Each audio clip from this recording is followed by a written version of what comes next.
Morning guys, welcome to part 6 of my Red Sea Reefer 170. Apologies, it's been a while since the last update. Been really busy in work and with the wife expecting a new baby. Things have all hands to the pump really, so I haven't had much time to give you guys an update, but found myself having a free couple of hours this morning, so I thought I'd just do a quick video on how this tank's progressing, some changes and some really good news. Yeah, so first of all, tank's doing really well.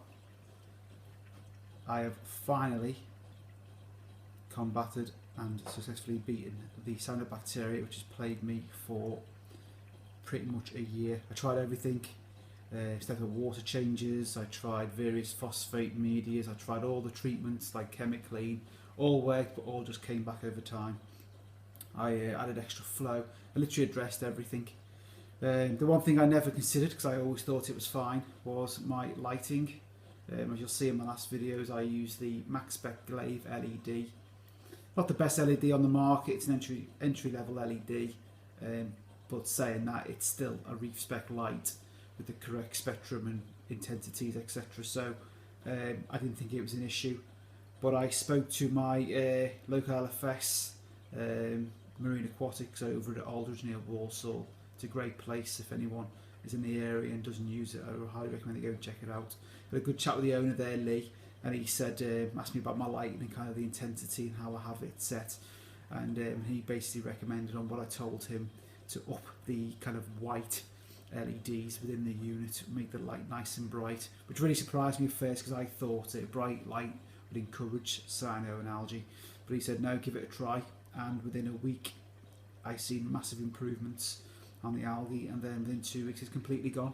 So I'm absolutely delighted with that. It's, you know, for those who've suffered with cyano, it is draining and kind of takes the fun out of the hobby when you're constantly trying to battle with it. So yeah, that's all done, but obviously with everything in the tank, it's always a battle with something, and I've now started to develop just some little patches of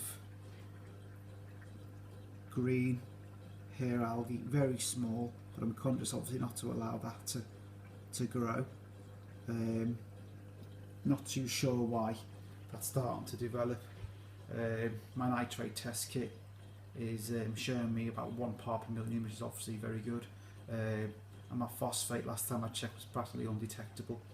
The only thing I have made the change in the last few weeks is I have ceased the GFO running in the tank, mainly because I wanted to obviously cut back and obviously the amount of money obviously I spend on supplements, and because of dosing no-pox, I've put some faith in that method, despite the reviews that it's brilliant for nitrate, which obviously I can back that up. It really is really good, and then a lot of people complain that it doesn't actually do phosphates, but I'm going to give it a few more weeks, but I reckon my phosphate levels might be a little bit elevated, which is why I'm starting to see a bit of green hair algae, which is probably the first time I've ever seen it really. So I'm going to give it another couple of weeks, and if I find that the phosphate isn't coming down, I may revert back to GFO and Roaphos. But speaking with the no-pox, we'll just talk about that at the moment. If anyone hasn't used it, I strongly recommend it. It's a fantastic method of obviously your nitrate control. It's just a bottle, liquid. It's basically just carbon dosing. The idea is that you start off with a small dose, and then ramp the dose up over a course of a few weeks, and when you start seeing nitrate dropping, you then start bringing the dose back down. I'm at now 0.4 of a mil a day. I told them my nitrates are around 0.5 to 1 part per million, which is obviously ideal for a reef tank, with obviously some LPS and soft corals. You've got to be a bit careful with this stuff that you don't use it too much in terms of stripping all the nitrate out. Obviously that can be detrimental to a reef tank, as we all know. Some corals, if not all, use a small amount of nitrate in the aquarium, and not only that, having zero nitrate will actually prohibit the bacteria to start on your phosphate. I don't know all the science behind it, it's just what I read. And obviously, for those who don't know, an imbalance of nitrate and phosphate can also cause an outbreak of cyanobacteria as well. So yeah, 0.4 to, you know, a big bottle like that will last me pretty much all year. Yeah, really good stuff, and something I would recommend if you're struggling with nitrates. And obviously if you use that stuff as well, one thing you've got to have as well is a decent protein skimmer. Bubble Magazine 3.5, ideal for a tank of this size. It's rated up to 300 litre aquarium, so I'm getting 2 times turnover nearly for this aquarium. Doing really well, really happy with it performing. I empty the cup every 3 to 4 days. I like to keep it as clean as possible for maximum performance. And like you say, it's really pulling out some quite horrible brown yucky stuff. And a wet skim, which is recommended again with no toxin to get all the bacterial flux out, like other phosphates and the nitrates. So really wet skim, and you should see some great results. Bubble Magus reactor, for those who watch my previous videos, we all know my reviews on it. I think it's a crap reactor, horrendous for kind of like small finer media such as GFO and rotophosit is one of the reasons why I got rid of it really, stopped using it because it was just making a mess everywhere in the sun. However, I've got some carbon in there, it's the Roa carbon, great stuff. I use about 100 millibar, and I'll change that out every 4 weeks when I do a 4 weekly water change. Keep the water nice and crystal clear for that one. I've modified it a little bit in terms of I've done some cutting and some gluing just to kind of control the flow and the tumbling of the carbon, because obviously on this reactor you can't control the flow on the pump, so you have to live with the one rate.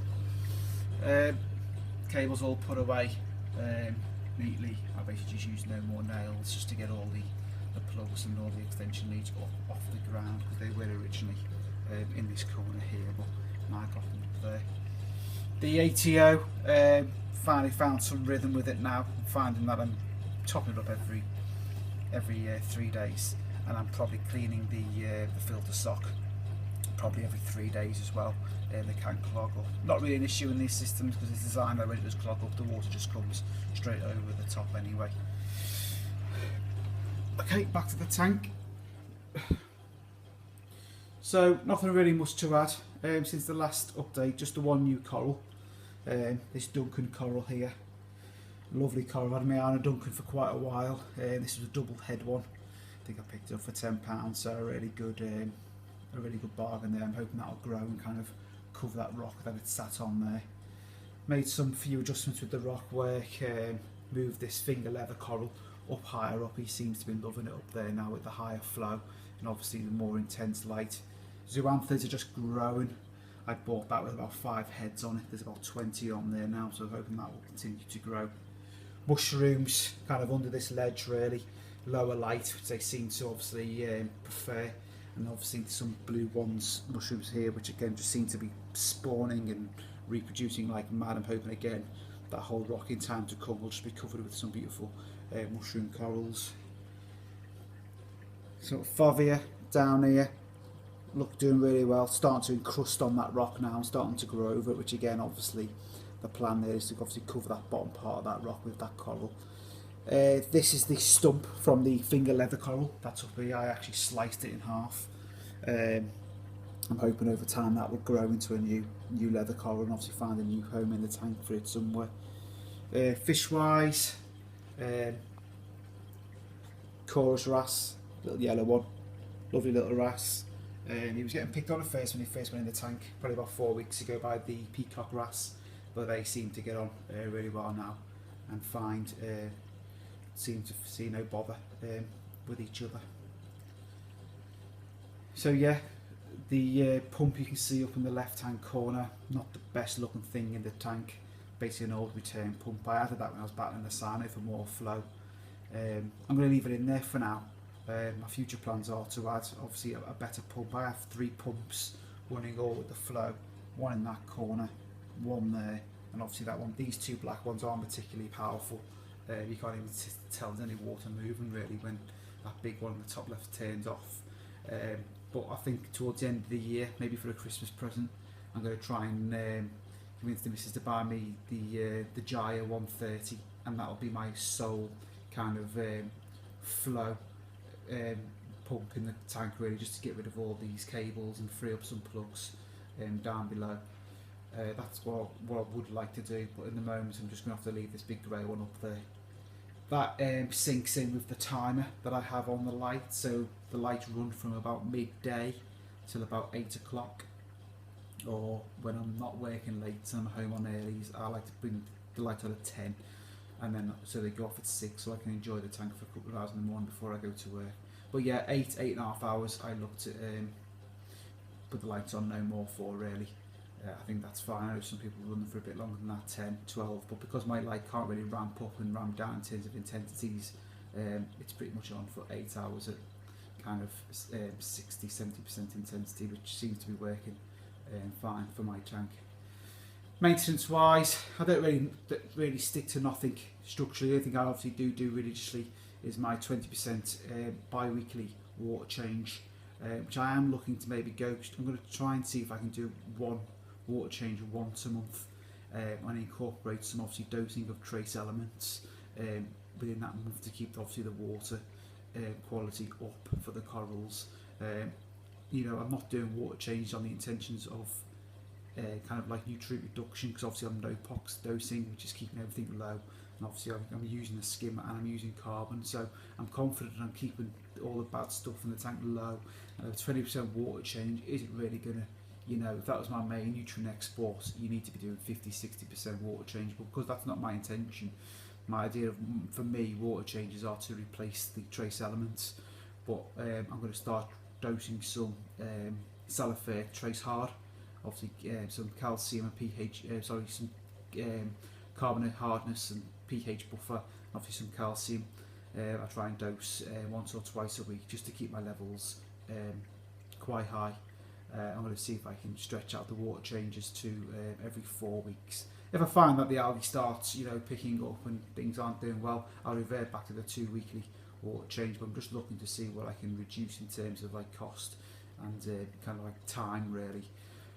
But saying that, within the 2 weeks, or whether I do go to the 4 weeks water change, I've always got my hand in the tank. I will sift my stand at least once or twice a week. I'll actually get in there with my siphon, and the bottom of the siphon I'll rig up to the filter sock, so I can basically just stir the siphon without. I can actually clean all the sand bed with the water just returning straight back into the pump, into the sump via the filter sock. So I'm not actually needing any water changes. I will try and do that at least once a week, because I hate to see all bits of detritus on the sand, etc. I'll clean the glass every 2 or 3 days. And like I said, I'm always on top of the skimmer and the filter stock anyway. So I'm always doing some sort of maintenance and cleaning. So I don't really stick to nothing religiously. I look to be proactive, and when I see something dirty, I'll just go and do it rather than kind of like wait for a set day of the week or something like that. And it seems to work for me. My tank's looking pretty clean. I do scrape away. I don't allow basically the coralline algae to grow on the back. I know some people do. I think it looks a bit unsightly. I've really encouraged it on the rocks, and I've started to get some lovely purple coralline algae now, but I won't let it grow on the glass or the back. I like to have the pristine, clean, sharp look, so I'll keep that scraping that away. But yeah, nothing too difficult. Tank's looking really good. It's the best I've had it now. For, you know, I've been in the hobby a year and a half. It's my second tank, and currently this is the best I've had a reef tank looking, so I'm really happy with it. No more plans for fish and invertebrates. Obviously plans for some corals later on this year, but I really want to test out my new maintenance schedule in terms of water changes before I add anything else, just to see if it's going to work for me. And then beyond that, real future plans, I will be looking at some point to add a doser.